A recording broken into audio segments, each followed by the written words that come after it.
Merhaba arkadaşlar, örgü kanalıma hoş geldiniz. Kız çocuklarımız için askılı, güzel model bir etek yaptım. Bugün bunun anlatımını sizlerle paylaşmak istiyorum. Güzel modelli bir etek bakın arkadaşlar bu şekilde.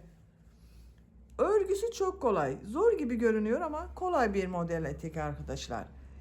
Bu etek örgüsüne yapacak olduğunuz çocuğun büyüklüğüne göre beline ölçerek zincir başlarsanız iyi olacaktır arkadaşlar. Ben bugün video anlatımını 1-2 yaş arası çocuk için anlatıyorum. Bu eteği ben 1,5-2 yaş arasındaki bir çocuk için yaptım. Etek örgüsünde iplik olarak Alize Şeker'in bebe ipliğini kullandım. Bu iplikten 1,5 adet iplik kullandım arkadaşlar. 100 gram iplik üzerinde 320 metre var. 1,5 adet iplik kullandım. Renk numarasını soranlar için de 185. Tığ olarak da 5 numara 3 milimetre tığ kullandım. Elimin sıklığına, ipliğin kalınlığına göre bu tığı kullandım. Bu büyüklükte bir etek yaptım arkadaşlar. Sizin eliniz sıkıysa aynı büyüklükte etek yapmak için 1 numara büyük tığ kullanırsanız daha iyi olacaktır. Askılı yaptım bakın. Askılarında düğme ile burada yaptığım düğme iliğine birleştiriyorum. Bakın şu şekilde oluyor.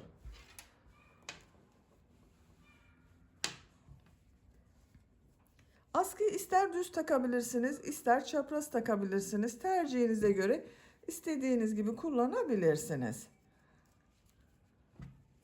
Bu eteği ben bugün pembe renk ve bu ipliği kullanarak yaptım. Ama siz istediğiniz marka iplik ve renkleri kullanarak örgüyü yapabilirsiniz. Bugün anlatacak olduğum eteğin ölçülerini de söylüyorum. Başlamadan önce fikriniz olsun. Bel ölçüsünü ölçüyorum. 25 santimetre. Etek yüksekliğini ölçüyorum. 26 santimetre. İnç olarak ölçüyorum. 10 inç. Bu etek yüksekliğini tercihinize göre daha kısa da yapabilirsiniz, daha uzun da yapabilirsiniz. Bu etek örgüsü her yaş çocuk için yapabileceğiniz bir model arkadaşlar. Bunu takım yapmak isterseniz bakın bu şekilde çok güzel de bir hırka var. Bu hırkanın anlatımını da ben yaptım. YouTube kanalıma yükledim. Aynı modelden yapmış olduğum bir hırka arkadaşlar. Bu hırkadan siz de yaparak takım yapmak isterseniz hırkanın olduğu YouTube linkini bu videonun açıklama bölümüne ekliyorum. Açıklama bölümünde bulunan tığ işi hırka linkine tıklarsanız bunun gibi güzel bir takım yapabilirsiniz. Bakın. Bu şekilde bir takım yapmak için bu büyüklükte yapacaksanız 3 adet iplik yeterli arkadaşlar. Bunu da çok soruyorsunuz yorumlardan. Ona da açıklık getirmek istedim. Hazırsanız ipliği tığı hazırlayalım. Bu güzel eteğin örgüsüne başlayalım. Örgü kanalıma abone değilseniz abone olmayı unutmayın lütfen. Örgü kanalıma abone olmak ücretsiz. Örgü kanalıma ücretsiz abone olup orada bulunan zil şeklinde dokunarak açık yaparsanız kanalıma video yüklediğim zaman ilk önce size bildirim gelir. Örgülerimden herkesten önce sizin haberiniz olur. İzlediğiniz videolarıma beğeni ve yorumlarınızı da yaparsanız çok sevinirim arkadaşlar. Hepinize kolay gelsin. İyi çalışmalar.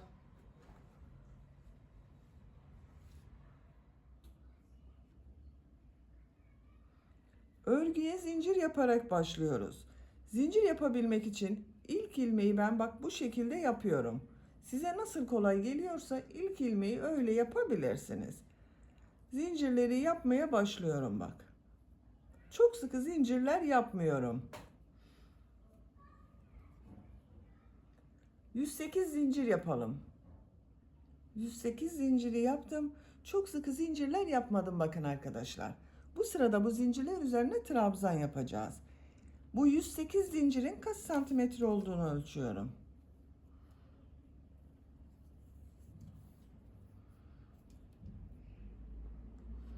...45 santimetre zincir uzunluğu var. İnç olarak ölçüyorum. 17,5 inç. Benim elimin sıklığına göre 45 santimetre için 108 zincir yaptım arkadaşlar. Siz 45 santimetre yapacaksanız daha fazla veya daha az zincir yapmanız gerekebilir. El sıklığına göre bu başlama sayısı değişir arkadaşlar. 3 zincirde dönüş için yapıyorum. 1, 2, 3, Tığ üzerine iplik alıyorum. 3 ilmek atlıyorum. 1, 2, 3. Dördüncü ilmek içerisine trabzan yapıyorum. 2 defa da çıkardığım trabzanı yapıyorum bak. Diğer zincir üzerine de trabzan yapıyorum. Her ilmek üzerine bir trabzan yapıyorum bakın.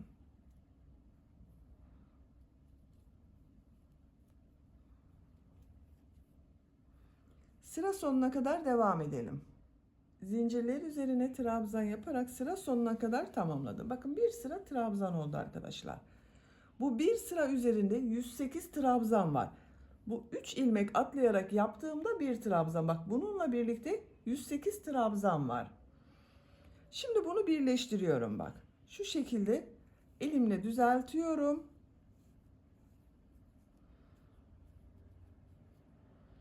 Bu ilmek ile ilmek kaydırma yaparak birleştiriyorum. Bak.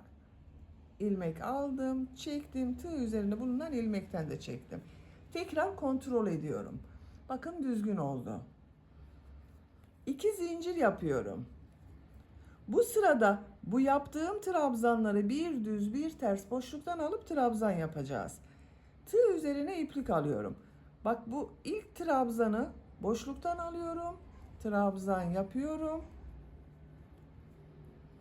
İkinci trabzanı ters taraftan boşluktan alıyorum. Trabzan yapıyorum. Düz taraftan bak boşluğa tığ takıyorum. Trabzan yapıyorum. Ters taraftan boşluğa tığ takıyorum. Trabzan yapıyorum.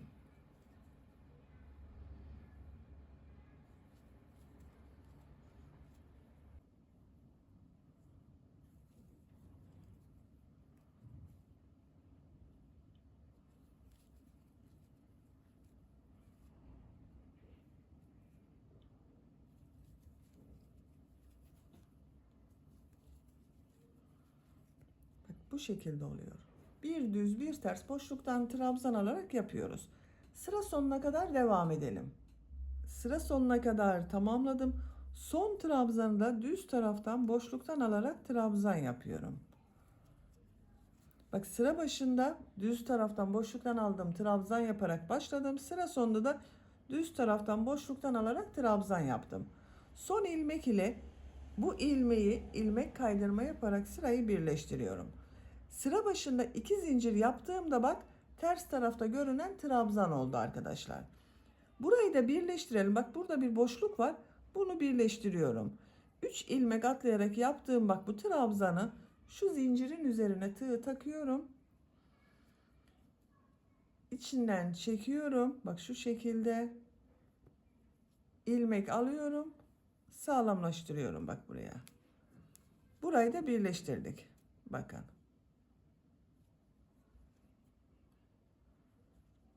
3. sıradayız. 2 zincir yapıyorum. Bu sırada bu trabzanları nasıl görüyorsan o şekilde boşluktan alarak trabzan yapacağız. Bak ilk trabzan düz tarafta görünüyor. Düz taraftan boşluktan alıyorum, trabzan yapıyorum. Ters tarafta görünüyor. Ters taraftan boşluktan alıyorum, trabzan yapıyorum. Tığ üzerine iplik alıyorum bak. Düz taraftan boşluktan alıyorum, trabzan yapıyorum. Ters taraftan boşluktan alıyorum, trabzan yapıyorum. Düz tarafta görünüyor. Düz taraftan boşluktan alıp trabzan yapıyorum. Bakın arkadaşlar bu şekilde. Esnek bir görüntüsü oluyor bakın örgünün. Bir düz bir ters boşluktan alıp yaptığımız için esnek oluyor. Sıra sonuna kadar devam edelim. Sıra sonunda bak yine bunu düz taraftan boşluktan alıp trabzan yapacağız. İlmek kaydırma yaparak bu ilmek ile birleştirelim. Örgüyü tercihinize göre 4 sıra yapabilirsiniz, 5 sıra yapabilirsiniz, 6 sıra yapabilirsiniz. Bu bel örgüsünü tamamlayalım gelelim. Bel örgüsünü 5 sıra olarak tamamladım. 1, 2, 3, 4, 5. Bir düz bir ters boşluklardan alarak trabzan yaptım. Kaç santimetre yaptığımı ölçüyorum.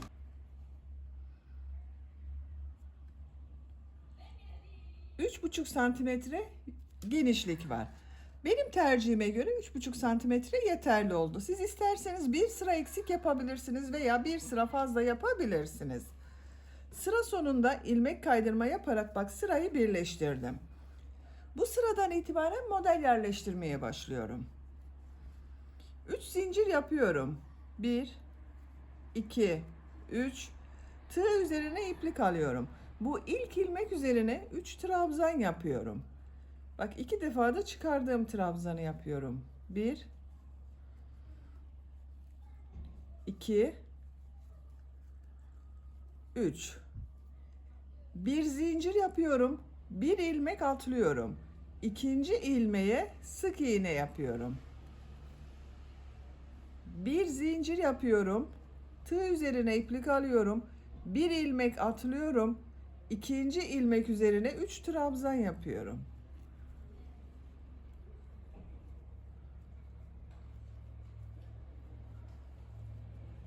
Bak. Tığ üzerine iplik alıyorum. Bu ilmek üzerine bir trabzan yapıyorum. Tığ üzerine iplik alıyorum. Bu ilmeğe 3 trabzan yapıyorum. 1,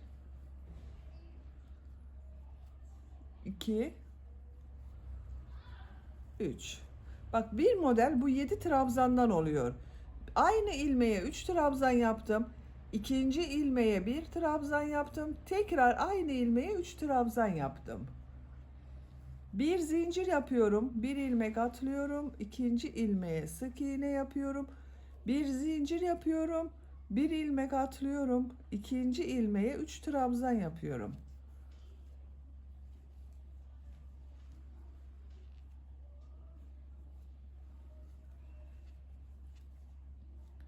Tığ üzerine iplik alıyorum. Bu ilmeğe bir trabzan yapıyorum.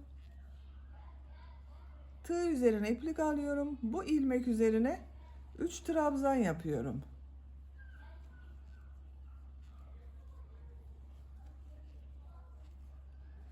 Bir zincir yapıyorum. Bir ilmek atlıyorum. İkinci ilmeğe sık iğne yapıyorum. Bakın. İkinci modeli yerleştirdim. Sıra başında bak yarım model yaptım arkadaşlar. 3 zincir yaptım. Aynı ilmeğe 3 trabzan yaptım. Sıra sonuna kadar bu şekilde modelleri yaparak devam edelim. Modelleri yaparak sıra sonuna kadar tamamladım. Bak bu son yaptığım modelden sonra burada 1, 2, 3, 4 ilmek var. Bir zincir yapıyorum. Bir ilmek atlıyorum.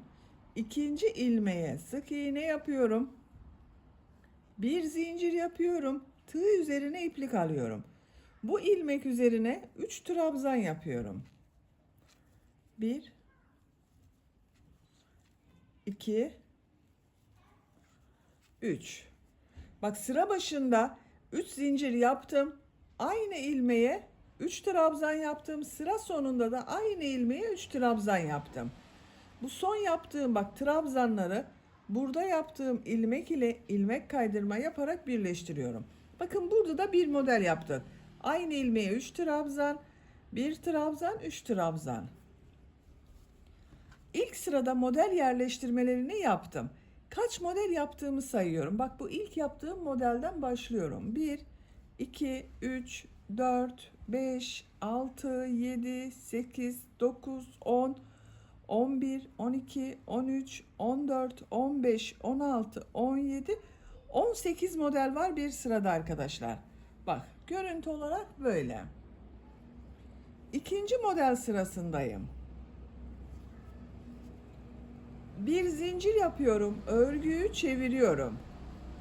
Bu sırada bu aynı ilmeğe yaptığım üçer trabzanları boşluktan alıp sık iğne yapacağız. Bu ortada yaptığım bir trabzanı da ters taraftan boşluktan alıp trabzan yapacağız. Bu ilk trabzanı bak sıra başında 3 zincir yaparak yaptığım bir trabzan vardı. Bunu boşluktan alıyorum bak ters taraftan boşluktan alıyorum. Trabzan yapıyorum. Biraz uzatarak yapıyorum arkadaşlar. Bir zincir yapıyorum. Bu 3 trabzan var bak birlikte. Bunları Sık iğne yapıyorum. Boşluktan alarak sık iğne yapıyorum. 1 2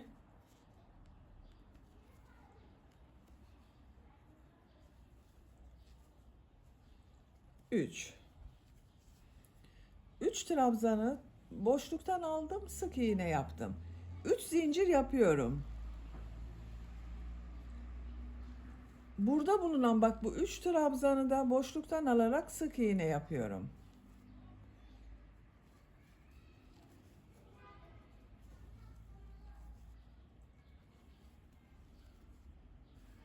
Bir zincir yapıyorum. Tığ üzerine iplik alıyorum. Bu tek trabzanı ters taraftan boşluktan alıyorum. Trabzan yapıyorum. Bir zincir yapıyorum. Bu 3 trabzanı boşluktan alıyorum. Sık iğne yapıyorum.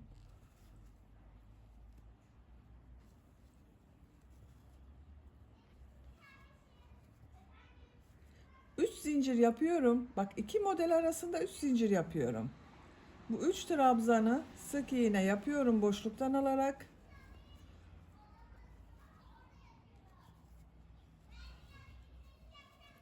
Bir zincir yapıyorum. Bu tek trabzanı ters taraftan boşluktan alıyorum. Trabzan yapıyorum. Bir zincir yapıyorum. 3 trabzanı boşluktan alarak sık iğne yapıyorum. Bak.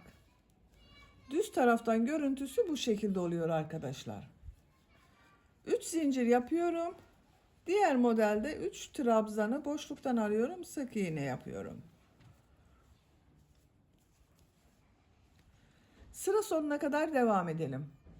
Sıra sonuna kadar tamamladım. Bak sıra sonunda da 3 trabzanı boşluktan aldım, sık iğne yaptım. Bir zincir yapıyorum. Sıra başında boşluktan alarak yaptığım bir trabzan var bak. Buna şu şekilde tığ takıyorum. İlmek kaydırma yaparak sırayı birleştiriyorum. Bakın arkadaşlar, görüntüsü böyle.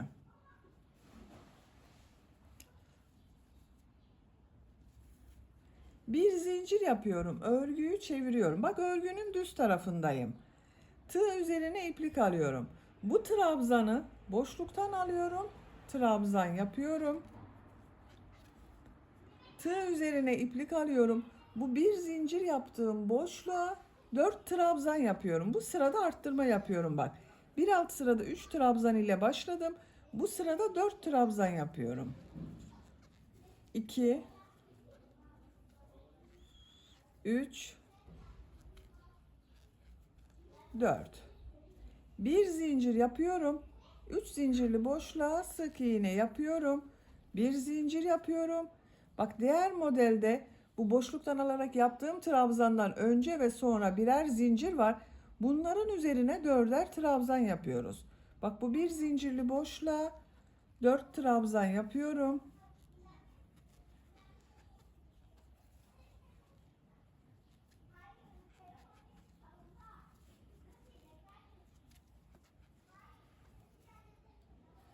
Tığ üzerine iplik alıyorum. Boşluktan alarak yaptığım bu trabzanı bak düz taraftan boşluktan alıyorum. Trabzan yapıyorum.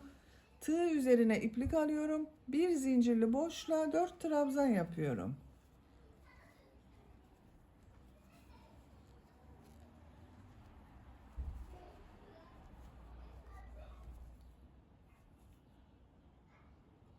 Bir zincir yapıyorum.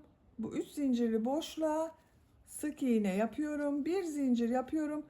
Diğer modelde bak bir zincirin üzerine 4 trabzan yapıyorum. Elimi takip ederseniz daha iyi anlaşılır. Boşluktan alarak yaptığım trabzanda boşluktan alıyorum. Trabzan yapıyorum. Bir zincirin üzerine 4 trabzan yapıyorum.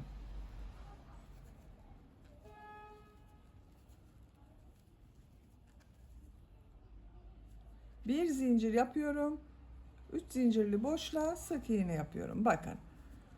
Biraz daha büyük model yaptık bu sırada arkadaşlar. Sıra sonuna kadar devam edelim. Sıra sonuna kadar tamamladım. Sıra sonunda bak yarım modeli yapıyorum. Bir zincir yapıyorum. Bu bir zincirin üzerine 4 trabzan yapıyorum.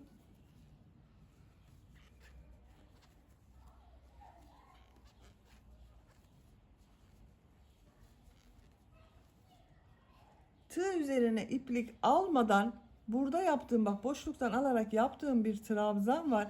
Bununla ilmek kaydırma yaparak sırayı birleştiriyorum. Bakın arkadaşlar, bu şekilde oldu. Bakın bu sırada 4'er trabzan yaptık. Model biraz daha büyük oldu. Örgünün ters tarafındayız bak. Bir zincir yapıyorum, örgüyü çeviriyorum. Tığ üzerine iplik alıyorum.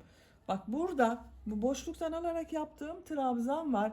Ters taraftan boşluktan alıyorum. Trabzan yapıyorum.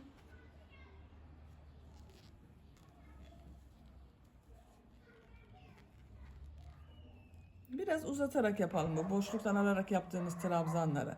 Bir zincir yapıyorum. Burada yaptığım 4 trabzanı bak boşluktan alarak sık iğne yapıyorum. 1 2 3 4. 4 trabzanı boşluktan aldım, sık iğne yaptım.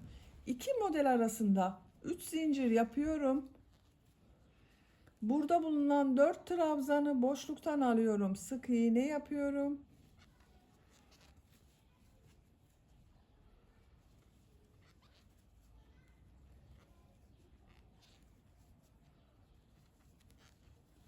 Dört sık iğne yaptım. Bak boşluktan alarak bir zincir yapıyorum. Tığ üzerine iplik alıyorum. Bak düz taraftan boşluktan alarak yaptığım görünen bir trabzan var. Bunu örgünün ters tarafından boşluktan alıyorum. Trabzan yapıyorum.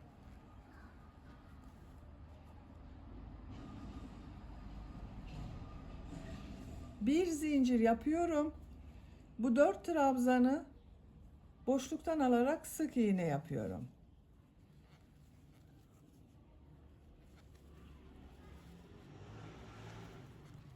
İki model arasında 3 zincir yapıyorum. Bu 4 trabzanı bak boşluktan alıyorum.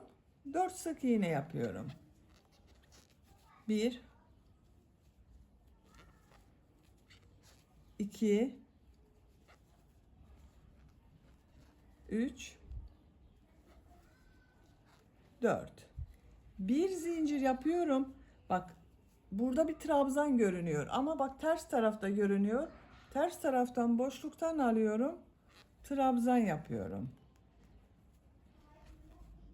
Bir zincir yapıyorum. Bu 4 trabzanı boşluktan alarak sık iğne yapıyorum.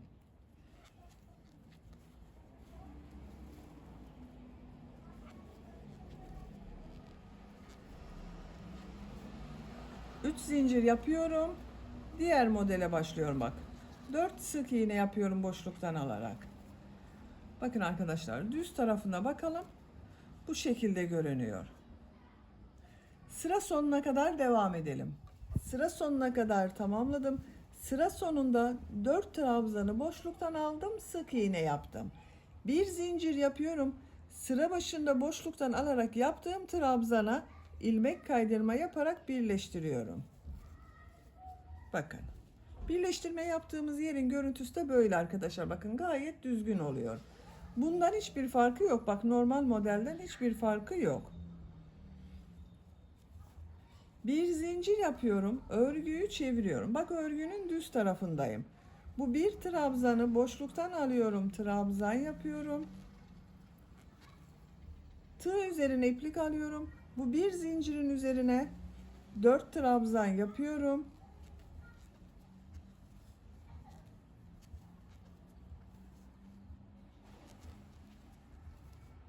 Bir zincir yapıyorum. 3 zincirli boşluğa sık iğne yapıyorum. Bir zincir yapıyorum. Bak bu bir zincirli boşluğa 4 trabzan yapıyorum.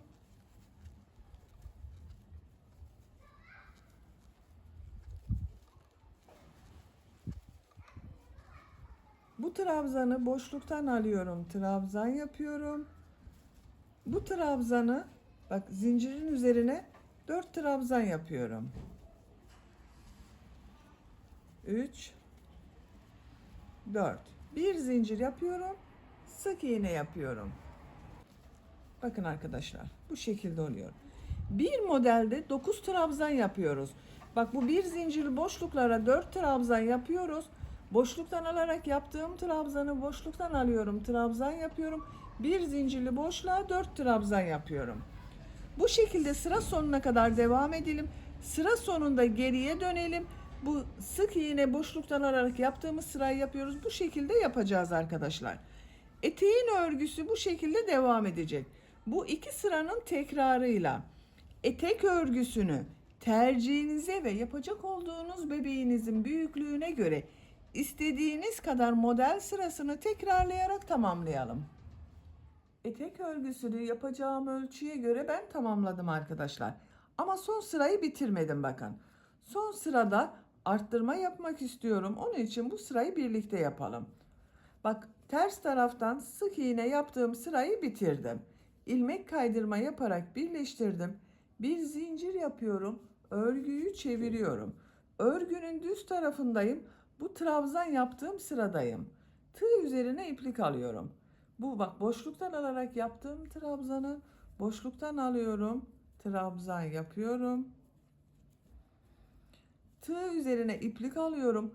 Bu bir zincir üzerine 5 trabzan yapıyorum. 1 2 3 4 5 bir zincir yapıyorum. 3 zincirlik boşluğa sık iğne yapıyorum. Bir zincir yapıyorum. Tığ üzerine iplik alıyorum. Buraya 5 trabzan yapıyorum.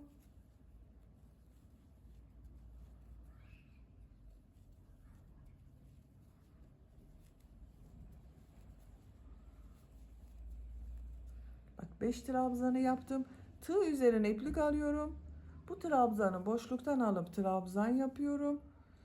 Buraya yine 5 trabzan yapıyorum. Model aynı şekilde arkadaşlar. Sadece 4 trabzan yerine 5 trabzan yapıyoruz burada.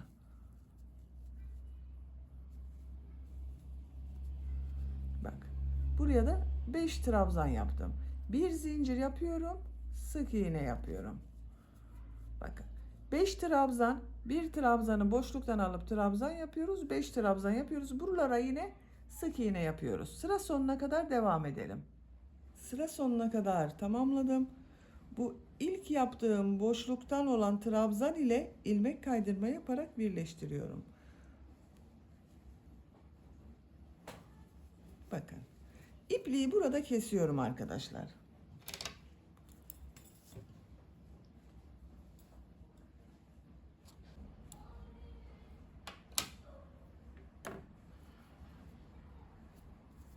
Bakın eteğin örgüsünü tamamladık. Çok güzel oldu gördüğünüz gibi. Şimdi bu eteğe askı yapalım. 2 tane askı yapmak istiyorum ben.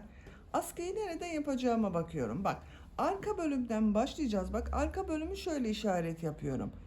İkisini birleştirdiğim yer vardı.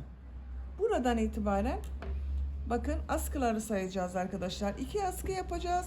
Düğme ile burada birleştireceğiz. Bu birleştirme yaptığım bak bu ilmekten sayıyorum.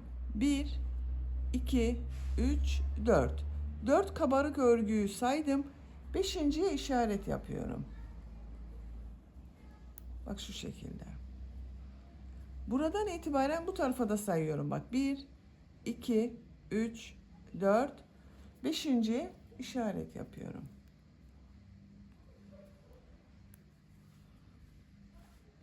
Askının yerlerini belirledim. Şimdi askılarını yapalım. Bu ilk işaret yaptığım ilmekten şuradan bir iplik bağlıyorum. Bak şu trabzandan boşluktan tığ takıyorum, ilmek yapıyorum. 3 zincir yapıyorum. Burada yaptığımız gibi bir düz bir ters boşluktan alarak trabzan yapacağız. Tığ üzerine iplik alıyorum. Nasıl görüyorsun? Bak 7 trabzanla askı yapacağız arkadaşlar. Bak bu ikinci trabzan. İlk trabzanı 3 zincir yaparak yaptım. Bunu da ters taraftan boşluktan alıyorum. Trabzan yapıyorum. Düz taraftan boşluktan alıyorum. Trabzan yapıyorum. Ters taraftan boşluktan alıyorum. Trabzan yapıyorum. Düz taraftan boşluktan alıyorum. Trabzan yapıyorum.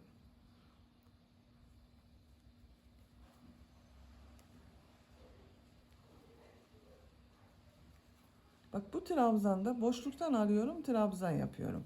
Bak buranın devamı oluyor. Bu örgülerin devamı oluyor. 1, 2, 3, 4, 5, 6, 7 trabzan oldu. 3 zincir yapıyorum. Örgüyü çeviriyorum. Nasıl görüyorsan o şekilde boşluktan alıp trabzan yapıyorum. Düz görüyorum. Düz taraftan boşluktan alıyorum. Trabzan yapıyorum. Ters tarafta görüyorum. Ters taraftan boşluktan alıp trabzan yapıyorum.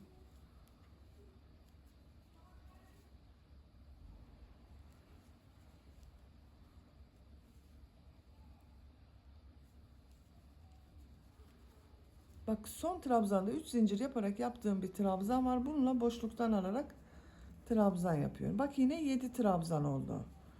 3 zincir yapıyorum. Örgüyü çeviriyorum. Nasıl görüyorsam o şekilde boşluktan alarak trabzan yapıyorum.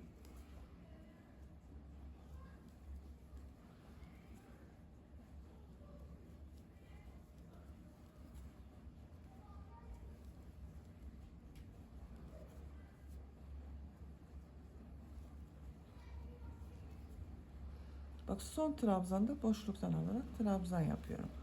Bu şekilde 7 trabzan ile devam edecek. 3 zincir yapıp geriye döneceğiz. Bu şekilde bu askının örgüsünü devam edelim arkadaşlar. Diğer askıyı da başlayalım. 2 askının örgüsünü birlikte yaparız. İpliğin diğer ucuyla da diğer askıyı başlıyorum. Bak bu işaret yaptığım yerden sayıyorum. 7 trabzan. 1, 2, 3, 4, 5, 6, 7. Bu 7. trabzandan iplik bağlıyorum. Bak bu trabzandan ilmek yapıyorum. 3 zincir yapıyorum. Nasıl görüyorsam o şekilde boşluktan alarak trabzan yapıyorum.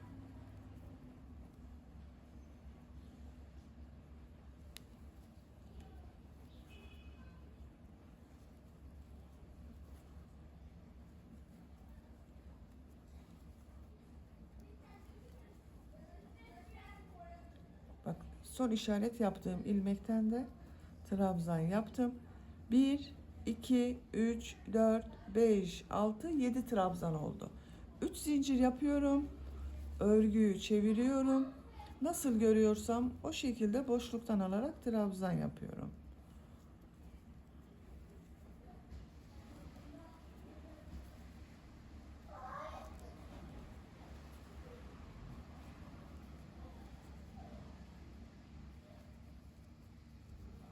Üç zincir yapıyorum.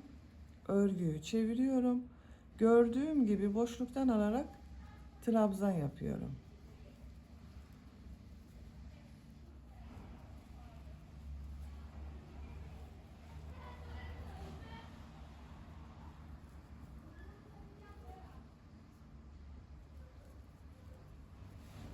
Bakın.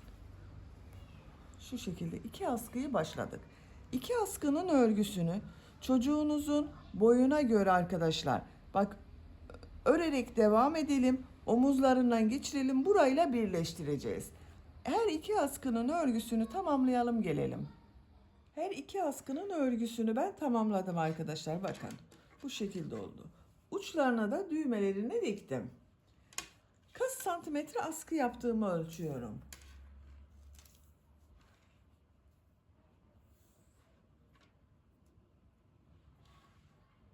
42 santimetre askı uzunluğu var. İnç olarak ölçüyorum. 16,5 inç. Benim yapacağım ölçü için bu yeterli arkadaşlar. Ben bugün bu etek örgüsünü 1-2 yaş arası bir kız çocuk için yapıyorum. Kaç sıra yaptığımızda sayalım. 1, 2, 3, 4, 5, 6, 7, 8, 9, 10, 11, 12, 13, 14, 15, 16, 17, 18, 19, 20, 21, 22, 23, 24, 25, 26, 28, 30, 32, 34, 36, 38, 40, 42, 44, 46, 48, 50, 52, 54, 56, 58, 60 sıra oldu arkadaşlar. 60 sıra askı uzunluğu yaptım ben. Sizin elinizin sıklığına göre bu santimetre için daha az veya daha çok da sıra yapmanız gerekebilir. Şimdi bu düğmeleri takmak için ön bölümleri de düğme iliği yapıyorum. Bak şu şekilde buraya da takabilirsiniz isterseniz arkadaşlar. Bu yaptığımız bak sıralara da bunu takabilirsiniz ama ben düğme iliği yapmak istiyorum.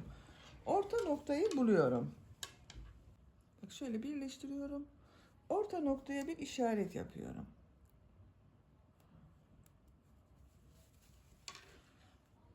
Bu işaretten sonra sayıyorum bak. Kabarık olan trabzanları sayıyorum. 1, 2, 3, 4, 5.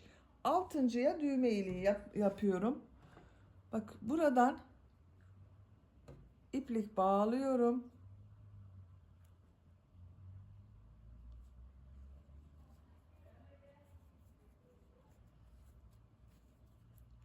İlmek yapıyorum. 6 veya 7 zincir yapabilirsiniz. Dikecek olduğunuz düğmenin büyüklüğüne göre. 1, 2, 3, 4, 5, 6. Bak bu trabzanı atlıyorum. Bu ilmek üzerine ilmek kaydırma yaparak birleştiriyorum. Bu yaptığım zincirler üzerine sık iğne yapıyorum. Bak bu bağladığım ipliği de içeride tutabilirsiniz. Ucu görünmez o zaman.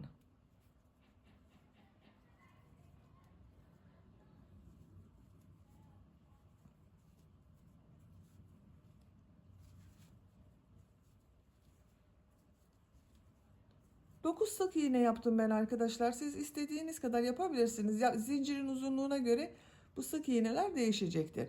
Bu ilmek ile ilmek kaydırma yaparak birleştiriyorum. İpliği kesiyorum.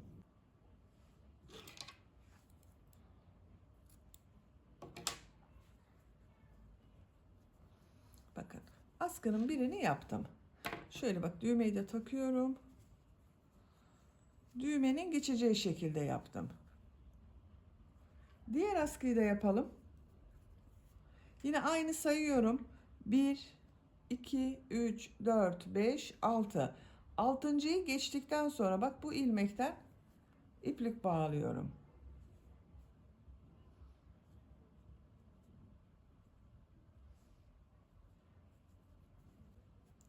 Buradan bir ilmek yapıyorum.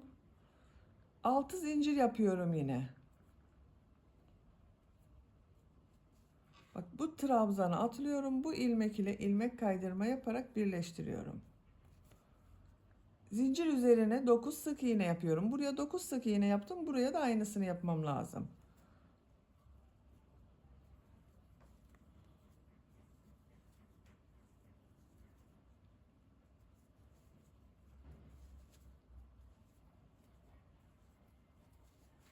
Başladığım ilmek ile ilmek kaydırma yaparak bak burayı birleştirdim. İpliği kesiyorum.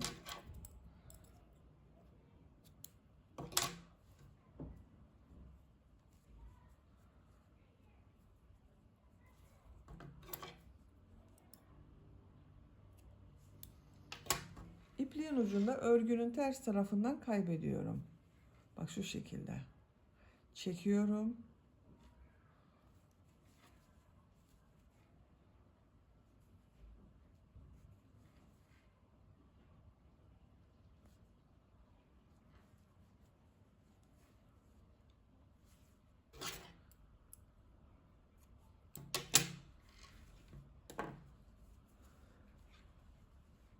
Ben çapraz takıyorum arkadaşlar. Bak arka bölümden çapraz görünecek şekilde takıyorum.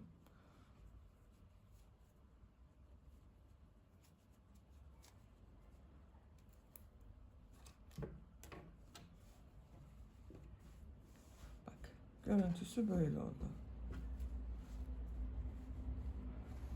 Düğme ilik etekler de güzel oldu arkadaşlar. Bakın burada hem şık oldu hem de kolay. Böylece etek örgüsünü tamamladık, askılı etek örgüsünü. Ölçülerini size söylüyorum. Bak, yüksekliğini ölçüyorum.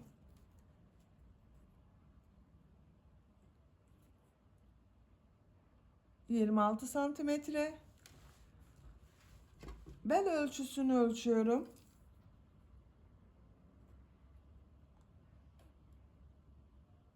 ...25 santimetre. 1-2 yaş arası çocuk için de güzel bir ölçü. Ben bunu 1,5 yaşında bir çocuk için yaptım. 3 yaşına kadar kullanabileceği bir ölçü arkadaşlar. Böylece bir örgü anlatımının da sonuna gelmiş oldum. Beni dinlediğiniz ve izlediğiniz için hepinize çok teşekkür ederim. Örgü kanalıma abone değilseniz abone olmayı unutmayın lütfen. Örgü kanalıma abone olmak ücretsiz. Örgü kanalıma ücretsiz abone olup orada bulunan zil şeklinde dokunarak açık yaparsanız kanalıma video yüklediğim zaman ilk önce size bildirim gelir. Örgülerimden herkesten önce sizin haberiniz olur. İzlediğiniz videolarıma beğeni ve yorumlarınızı da yaparsanız çok sevinirim arkadaşlar. Sizlerle yeni örgülerde görüşmek dileğiyle. Hoşça kalın, sevgiyle kalın.